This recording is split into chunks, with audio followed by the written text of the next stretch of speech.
অবশেষে ৯ মাস পর মহাকাশ থেকে পৃথিবীতে ফিরলেন মহাকাশে আটকে থাকা নাসার ২ মহাকাশচারী বুচ উইলমোর ও সুনিতা উইলিয়ামস।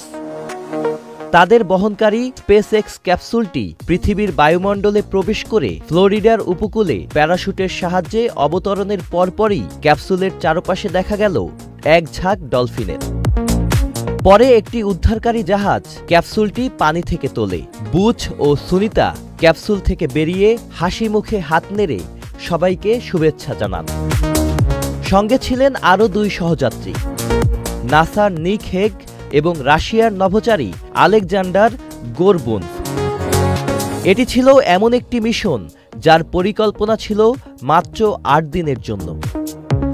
তারা বোয়িংয়ের নির্মিত স্টারলাইনার মহাকাশযানের প্রথম মানববাহী পরীক্ষামূলক ফ্লাইটের অংশ হিসেবে আইএসএসে যাচ্ছিলেন। কিন্তু যাত্রাপথে মহাকাশযানের কারিগরি সমস্যা দেখা দিলে সেটিকে পৃথিবীতে ফিরিয়ে আনা ঝুঁকিপূর্ণ হয়ে ওঠে। পরিস্থিতি বিবেচনায় স্টারলাইনার খালি অবস্থায় সেপ্টেম্বরের শুরুতে ফিরে আসে।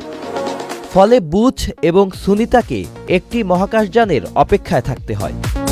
অবশেষে তাদের ফিরিয়ে আনতে নাসা ও স্পেসএক্স যৌথভাবে এই সফল মিশনটি পরিচালনা করেন।